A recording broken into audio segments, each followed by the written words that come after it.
Bienvenue sur Télébilingue dans cette émission d'information du mardi 1er octobre. Voici ce qui fait l'actualité dans la région.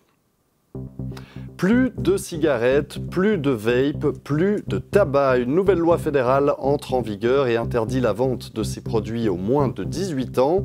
Alors qu'avant, chaque canton décidait tout seul, ce texte uniformise les pratiques et légifère sur la cigarette électronique. À Bienne, 2 trolleybus ont dépassé le 1 million de kilomètres parcourus. Une durabilité dont se réjouissent les transports publics biennois, les TPB qui prévoient en parallèle de remplacer un tiers de leur flotte d'ici 3 ans. C'est la journée internationale des personnes âgées. Près de 20% de la population a plus de 65 ans dans le canton de Berne.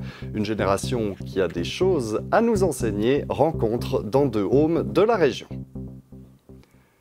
Les moins de 18 ans ne peuvent plus acheter de cigarettes, ni de cigarettes électroniques, ni d'autres produits dérivés du tabac. Une interdiction totale qui entre en vigueur aujourd'hui dans toute la Suisse avec la nouvelle loi fédérale sur les produits du tabac. Jusqu'à présent, la législation différait selon les cantons. Désormais, ce nouveau texte uniformise les pratiques. Comment les organisations de prévention accueillent-elles cette nouvelle loi et comment certains cantons, comme celui de Soleure, vont-ils devoir s'adapter? Un reportage de Barbara Relly. Une loi qui réglemente uniformément la consommation de tabac dans toute la Suisse. Mais au niveau cantonal, on s'employait déjà activement à prévenir et à contrôler la vente auprès des jeunes, par exemple dans le canton de Soleure. Nous avons fait un envoi avec toutes les informations à ce sujet. Il y a aussi du matériel qu'on peut commander. En addition, nous réalisons aussi des contrôles avec des tests de vente depuis de longues années en collaboration avec la Croix-Bleue et la police. Et dans ces tests, on se concentre aussi spécifiquement sur le contrôle des nouveaux produits comme les e-cigarettes, les vapes, les puffs, qui seront désormais accessibles seulement dès 18 ans. La nouvelle loi sur les produits du tabac qui interdit la vente aux moins de 18 ans et limite notamment la publicité ne va pas assez loin aux yeux de l'Association suisse pour la prévention du tabagisme. Après 10 ans de discussion sous la coupole fédérale, la loi comporte encore des lacunes. C'est pourquoi l'association demande maintenant du concret. On voit que déjà jusqu'à maintenant, les jeunes arrivaient à acheter des produits du tabac, des cigarettes, sans trop de problèmes, même dans les cantons où c'était interdit. Donc il faut vraiment qu'il y ait des mesures pour contrôler la vente, pour interdire la vente en réalité, pas seulement sur le papier, aux mineurs, donc aussi des amendes, des contrôles, que l'État intervienne. Et un autre élément très important, c'est maintenant la taxation des produits du tabac. La dernière augmentation de la taxe sur les cigarettes date de 2013. Un autre texte de loi sur la taxation des produits du tabac devrait être débattu l'année prochaine au Parlement national. L'eau potable d'Orvin est à nouveau contaminée. 2 semaines après un premier incident, les autorités annoncent la présence d'un taux trop élevé de bactéries fécales dans le réseau d'eau. Pour l'heure, l'origine de cette pollution n'est pas connue. Des spécialistes réalisent actuellement des prélèvements pour tenter de trouver les causes de cette contamination. Jusqu'à nouvel avis, la population d'Orvin ne doit plus boire l'eau du robinet. Il est conseillé également de faire bouillir l'eau potable avant de l'utiliser. Les transports publics biennois ont décoré 2 de leurs bus avec des petits drapeaux. 2 bus qui roulent dans la cité zélandaise depuis de longues années et qui ont passé cet été la barre du 1 million de kilomètres de parcours. En complément de ces véhicules distingués pour leur longévité, d'autres viendront remplacer un tiers de la flotte dès 2027. Simon Petignat. Fidèles au poste, les trolleys 52 et 53 roulent leur bosse dans la cité zélandaise. Si des fanions frétillent sur leur toit, c'est parce qu'ils ont dépassé le 1 million de kilomètres parcourus en 16 ans. Les TPB en sont fiers. Pour nous, c'est une preuve de durabilité, c'est aussi une preuve qu'on a investi en un matériel à haute qualité et ça veut aussi dire qu'on fait une maintenance à une haute qualité. Donc on est très très content pour ça. Aujourd'hui, les TPB fêtent ces trolleys endurants, mais aussi l'acquisition de 22 bus électriques à batterie. Ces véhicules seront progressivement mis sur les routes dès fin 2027. Le travail du responsable matériel et de son équipe changera alors quelque peu. Leur entretien sera plutôt facile. Il faudra néanmoins être plus attentif aux problèmes techniques parce que tout le système technique est plus complexe avec les batteries, toute l'électronique. Les dommages et les perturbations seront un peu plus durs à diagnostiquer. Mais dans l'ensemble, la mécanique, les freins, les véhicules sont similaires aux anciens. Le canton de Berne assurera les coûts de ce renouvellement partiel de la flotte. Une transaction montée à 32 millions de francs. Les bus diesel, mais aussi d'anciens trolleys, seront remplacés par étapes.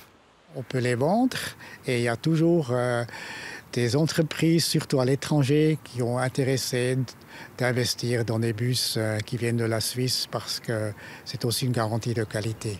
Actuellement, plus de la moitié de la flotte des TPB fonctionne à l'énergie fossile. Les transports publics biennois se laissent jusqu'à fin 2030 pour l'électrification complète du réseau. Transport public, toujours à partir de mercredi, les bateaux de la Société de navigation du lac de Bienne ne circuleront plus entre Bienne et Granges.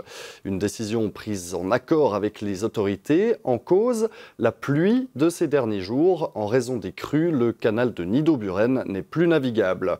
Les croisières se poursuivent tout de même entre Granges et Soleure. La BSG a mis sur pied un horaire de remplacement. Avec son cadre idyllique au bord du lac, le domaine von Ruthe à Soutz est avant tout connu comme lieu de mariage. Mais aujourd'hui, les responsables de ce domaine classé au monument historique du canton de Berne veulent élargir leur réputation et atteindre différents publics. Ainsi, la fondation qui gère le lieu organise une semaine d'événements. À partir du 2 novembre, ces bâtiments du XVe siècle accueilleront des projections de films documentaires, des tournois de jeux de société ou encore des lectures de contes.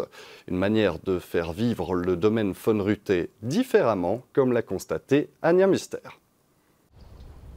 Le domaine von Ruthe résonne pour beaucoup comme un lieu de fête et de séminaire.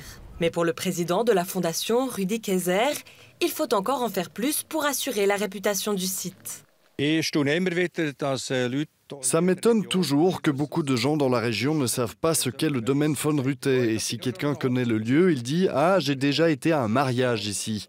Ça veut dire qu'il faut faire encore plus connaître notre domaine et nos activités dans les secteurs de l'agriculture biologique, de l'archéologie, de la nature ou de l'histoire. Les événements comme des concerts ou des visites archéologiques ne sont pas organisés pour gagner de l'argent, mais pour faire vivre la maison en automne et en hiver, car il y a moins de mariages et le lieu est plus souvent vide. Dans les statuts de la Fondation, nous avons le mandat d'offrir de la culture ici. Nous allons donc satisfaire à cette exigence que nous avons un peu délaissée ces derniers temps. D'un autre côté, nous avons un contrat de prestation avec le canton qui nous oblige à présenter ce lieu au public et nous saisissons donc l'occasion d'offrir une semaine d'événements.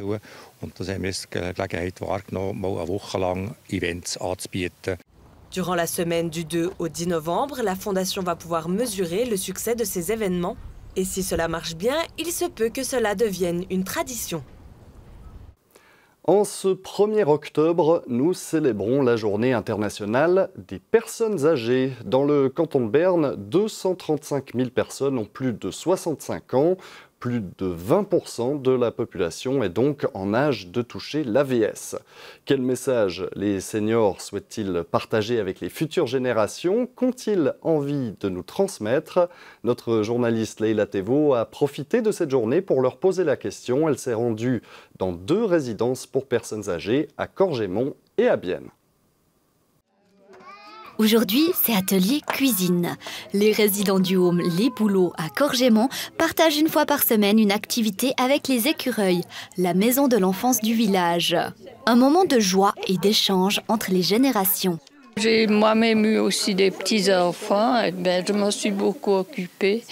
Et puis, je pense que c'est une bonne chose que les grands-mamans racontent à leurs petits-enfants ce qui s'est passé dans leur jeunesse. Moi, je n'ai pas l'habitude d'avoir une petite fille parce que j'avais pas d'enfants.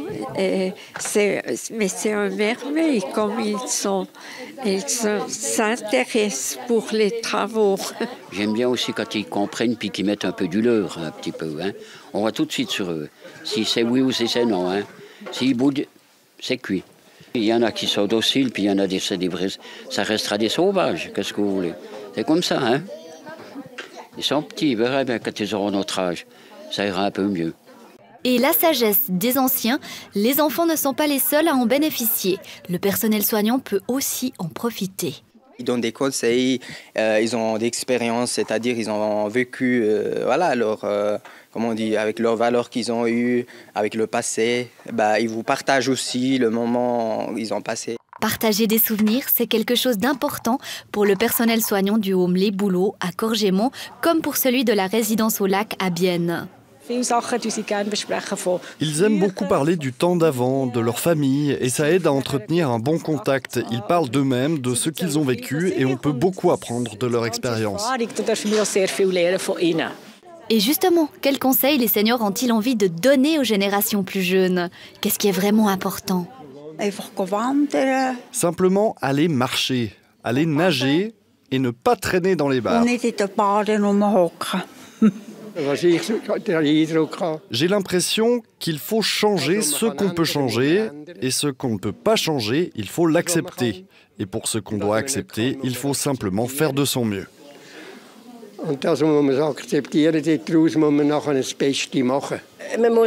Il faut réfléchir suffisamment à l'avance à la vieillesse. Par exemple, qu'est-ce que je ferai quand je serai à la retraite? Souvent, c'est trop tard et les gens se sentent perdus et n'ont plus d'imagination pour vivre et faire quelque chose. Et il y a tellement de belles choses à faire. Mais beaucoup de gens restent seuls à la maison et disent qu'ils s'ennuient. Il faut aller dehors, à la rencontre des gens et discuter. Le message est passé et c'est justement le but de cette journée internationale des personnes âgées, multiplier les échanges intergénérationnels. Comme tous les mardis, après ce journal d'information, vous retrouvez l'émission Rendez-vous. Dominique Antenen est parti à Moutier à la rencontre de passionnés de tuning. Alors, dans l'émission Rendez-vous d'aujourd'hui, on vous propose de faire connaissance avec quelques bagnoles. Eh oui, mais c'est sûr, de vraiment des bagnoles, il faut le dire, il n'y a pas simplement de chevaux sous le capot. Une exposition qui se déroule donc sur une aire spécialement dédiée à cette occasion. Et puis, il n'y a pas simplement de monde, il y a beaucoup de jeunes également, mais aussi surtout les aficionados de ces bagnoles qui font vroom vroom. À voir tout de suite dans l'émission Rendez-vous. C'en est tout pour cette émission d'information. Vous pouvez continuer à suivre l'actualité sur notre plateforme ajour.ch. Merci de nous avoir suivis et bonne suite de programmes sur Télé Bilingue.